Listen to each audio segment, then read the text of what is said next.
नमस्कार दोस्तों, आपका फिर से एक बार स्वागत है एट्रोसिटी की एक और क्राइम रिपोर्ट में। अजमेर पूर्व पार्षद सवाई सिंह हत्याकांड। क्या है हत्या का कारण, किसने की हत्या, देश के सबसे बड़े सेक्स स्कैंडल से इस हत्या का क्या कनेक्शन है। आज की इस रिपोर्ट में हम इन सभी पहलुओं से पर्दा उठाने की कोशिश करेंगे। 7 जनवरी 2023 अजमेर के पुष्कर में युवराज रिजॉर्ट। समय 1:45 दोपहर। रिजॉर्ट पर एक गाड़ी आकर रुकती है और 2 लोग उससे उतरते हैं, जिसमें एक थे पूर्व पार्षद सवाई सिंह और दूसरे उनके दोस्त। दोनों ही बहुत खुश थे क्योंकि सवाई सिंह के बेटे की शादी होने जा रही थी। उस दिन सवाई सिंह 15 जनवरी को होने वाली अपने बेटे की शादी के कार्ड बांट रहे थे। सुबह से कार्ड बांटने के बाद लौटते समय वो खाना खाने के लिए युवराज रिजॉर्ट पर रुकते हैं, जो कि उन्हीं के किसी दोस्त का था। जैसे ही कार से उतरते हैं 3 लोग उनके पास आए और अंधाधुंध गोलियां चलाना शुरू कर दिया। इस फायरिंग में सवाई सिंह और उनके दोस्त दोनों को ही गोलियां लगती हैं, जिसमें सवाई सिंह के सिर पर 3 गोलियां लगती हैं। गोली मारने के बाद 2 हमलावर बाइक पर बैठकर वहां से भाग जाते हैं और तीसरा हमलावर वहीं खड़ा रहता है और जोर से चिल्लाता है, आज मैंने अपने बाप की मौत का बदला ले लिया। इसके बाद लोग उसे पकड़कर पुलिस के हवाले कर देते हैं। अब यहां सवाल यह खड़ा होता है कि उसने ऐसा क्यों कहा। क्या उसके पिता को सवाई सिंह ने मारा था, और अगर मारा था तो क्यों।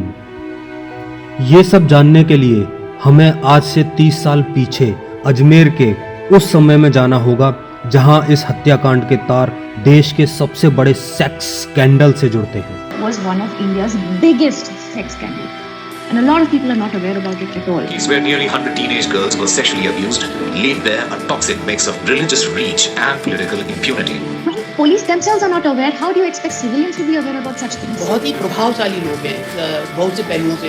अपन कहते हैं कि किसी के प्रभाव को यदि आप आंकलन करें तो उसको सोशली, इकोनॉमिकली, रिलीजियसली, पॉलिटिकली, ऐसे मतलब आप कई एंगल्स को आप उनको देखते हैं। She said, "Why are you still calling me to the court again and again? It has been 30 years. I am now a grandmother. Leave me alone."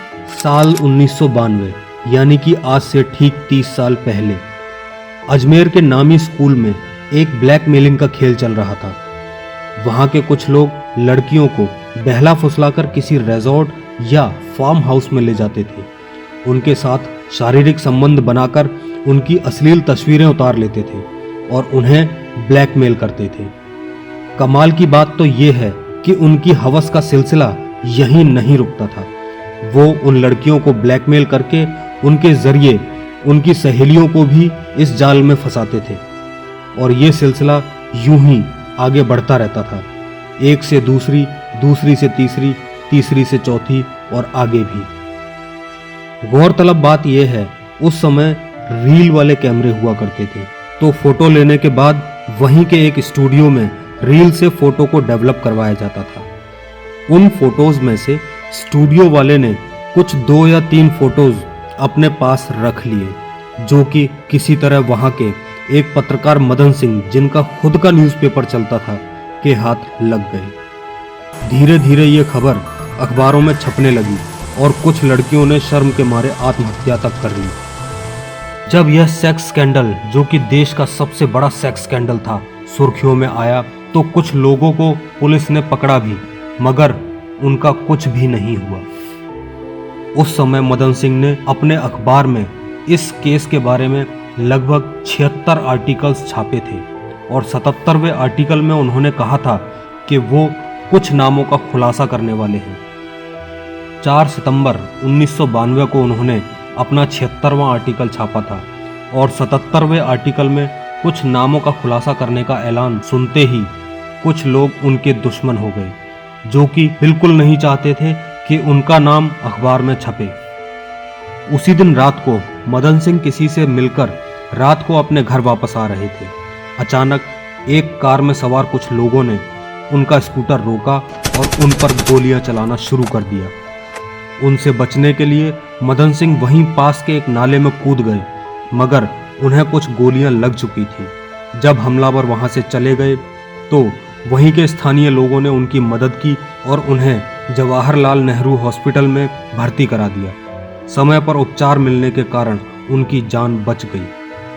अब इस घटना के एक हफ्ते बाद 11 सितंबर 1992 की रात को मदन सिंह की मां उनके साथ हॉस्पिटल में मौजूद थी।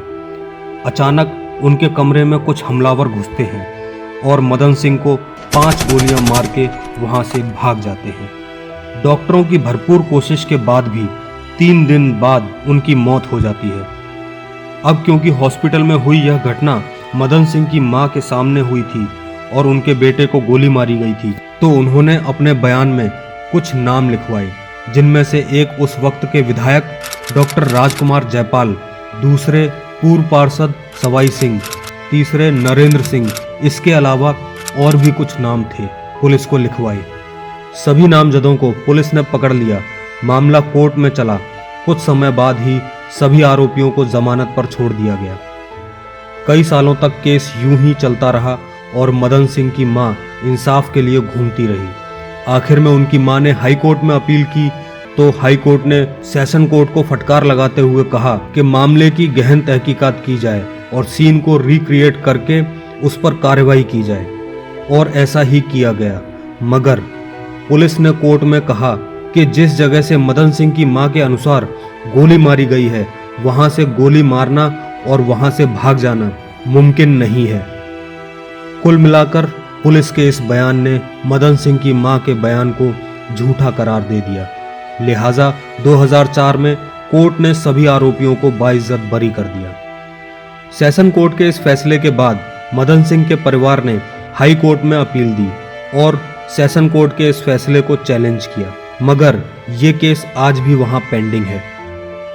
अब चूंकि मदन सिंह की मां की आंखों के सामने उसे गोली मार दी गई थी और अपने बेटे की मौत के दुख में मां प्रतिशोध चाहती थी, या यूं कहिए कि इंसाफ चाहती थी, तो वह अपने पोतों को यानी मदन सिंह के बेटों बड़ा बेटा धर्म प्रताप और छोटा बेटा सूर्य प्रताप को, जो कि मदन सिंह की हत्या के समय 8 साल और 7 साल के थे, सड़क पर हुए उनके पिता पर हमले और कैसे उनकी आंखों के सामने हॉस्पिटल में उनके पिता को मार दिया गया के बारे में उन्हें बताती रहती थी और कहती थी कि अगर कानून ने उन्हें इंसाफ दिया तो ठीक, वरना तुम दोनों को अपने पिता की हत्या का बदला लेना है।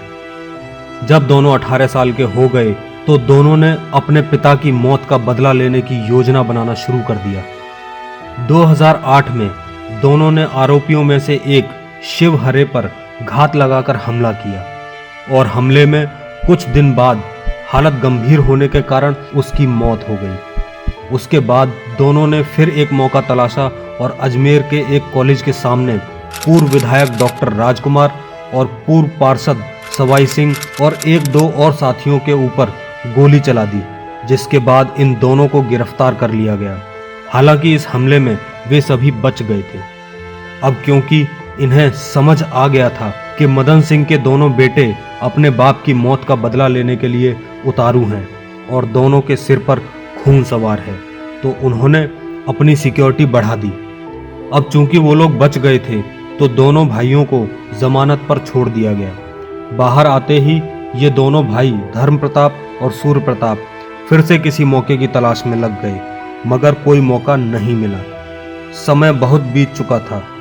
एक दिन दोनों को पता चला कि 15 जनवरी 2023 यानी कि इसी साल पूर्व पार्षद सवाई सिंह के बेटे की शादी है, तो दोनों ने सोच लिया कि अब इस शादी से पहले ही हमें अपनी योजना को अंजाम देना है, और इसके लिए सूर्य प्रताप ने 2 शार्प शूटर से कांटेक्ट किया और उनकी रेकी करवाना शुरू कर दिया। इन्हें कहीं से खबर मिली कि 7 जनवरी को सवाई सिंह अपने बेटे की शादी के कार्ड बांटने निकलेगा और लौटते समय पुष्कर में युवराज रिजॉर्ट पर खाना खाने के लिए रुकेगा, जो कि सवाई सिंह के मिलने वाले का था। बस फिर क्या था, 2 शूटर्स के साथ सूर्य प्रताप ने अपनी योजना को अंजाम देने के लिए युवराज रिजॉर्ट को तय कर लिया।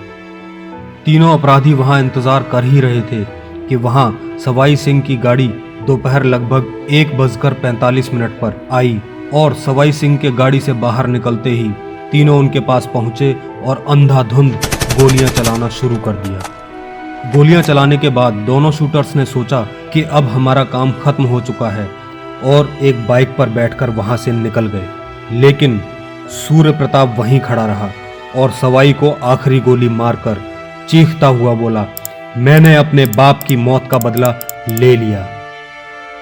वहां मौजूद लोगों ने सूर्य प्रताप को पकड़ा और पुलिस के हवाले कर दिया, जिस पर अभी केस चल रहा है। 1992 में मदन की हत्या के आरोपियों में अब दूसरे की मौत हो चुकी है, मगर अभी भी अन्य आरोपी बचे हुए हैं, जैसे कि पूर्व विधायक और अन्य साथी। लिहाजा पुलिस ने उनकी सुरक्षा बढ़ा दी है। ये कहानी यहीं खत्म नहीं होने वाली, भविष्य में कुछ भी हो सकता है, क्योंकि ये आपसी रंजिश का मामला है। आगे कभी भी कुछ होगा तो हम आपको ज़रूर बताएंगे, मगर वो सब जानने के लिए आपको हमारे साथ रहना बहुत ज़रूरी है, जिसके लिए आपको इस चैनल को सब्सक्राइब करके बेल पर क्लिक करना होगा और ऑल को सेलेक्ट करना होगा, जिससे कोई भी रियल क्राइम स्टोरी आपसे छूट ना पाए। तो चलिए फिर मिलेंगे एक और नई घटना के साथ। धन्यवाद।